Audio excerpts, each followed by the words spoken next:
Il y a la situation des personnels soignants des EHPAD qui manquent de protection. C'est aussi la principale inquiétude, voire la source d'une colère réelle des médecins généralistes. Jean-Paul Hamon est le président des Médecins de France. Bonsoir.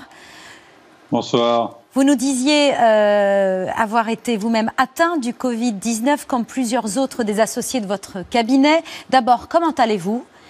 Et ensuite, quel est le message que vous voudriez adresser au ministre ce soir? Pour le moment, ça va bien. Je suis à mon 11e jour, là, et c'est le premier jour où je commence un peu à voir le bout du tunnel. Olivier Véran, il sait bien le message que je vais lui demander. Quand il dit qu'il protège les EHPAD, j'étais encore cet après-midi au téléphone avec un médecin d'EHPAD qui me disait qu'ils avaient vécu sur leur propre stock de masques jusqu'à aujourd'hui, et qui viennent seulement de toucher les masques pour renouveler leur stock. Aujourd'hui. Donc, si tu veux, Olivier, c'est sûr que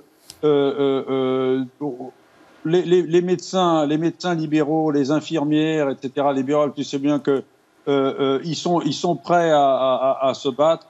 On s'est battu avec des masques de chirurgicaux qui sont des véritables passoires. Il faudra tirer les conséquences de cette administration quand l'affaire sera terminée, parce que la gestion de cette crise a été lamentable. Tu n'y es pour rien, parce que tu viens d'arriver, mais quand j'entends que tu consultes le conseil d'éthique, etc., tu sais, il n'y a pas besoin d'avoir un conseil d'éthique pour savoir de quelle façon on doit traiter les gens en EHPAD.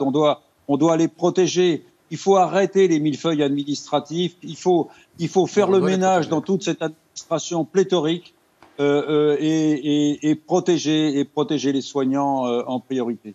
Merci beaucoup, Monsieur Hamon. Une réaction, Olivier Véran? D'abord, soulagé d'apprendre que Jean-Paul Hamon va mieux. Je l'avais au téléphone il y a quelques jours de cela. J'étais désolé d'apprendre qu'il avait contracté lui-même la maladie. L'occasion de souligner que même lorsque notre société semble à l'arrêt, son cœur bat toujours. Et s'il bat toujours, c'est grâce notamment à l'action des soignants qui est absolument remarquable en ville comme à l'hôpital. Je me suis exprimé en transparence d'innombrables fois sur les difficultés que nous affrontons avec la question des masques de protection.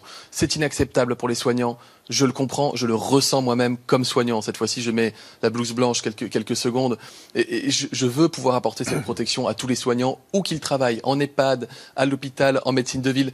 Évidemment que nous le voulons. J'ai expliqué les tensions que nous avions sur les stocks, les difficultés de ravitaillement dans un marché mondial tendu, avec les centres de fabrication chinois qui se sont situés dans la zone où l'épidémie a frappé en premier.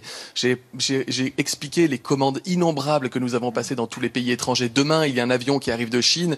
J'espère que les millions de masques que nous attendons seront au rendez-vous.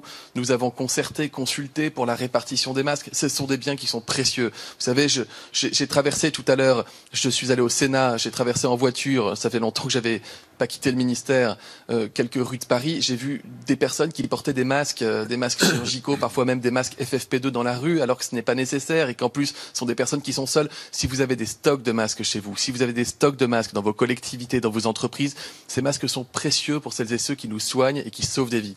J'entends Jean-Paul Hamon lorsqu'il dit qu'il faut pouvoir tirer les leçons de cette crise. Nous tirerons toutes les leçons en transparence. Encore une fois, le mot transparence, c'est mon maître mot, c'est mon guide depuis le premier jour de mon arrivée au ministère. Elle se poursuivra au-delà de cette crise épidémique et Jean-Paul Hamon fera partie des personnes qui seront autour de la table dans ce ministère lorsque l'épidémie sera passée, pour que nous dressions ensemble tous les constats et que nous construisions le système de santé publique de demain.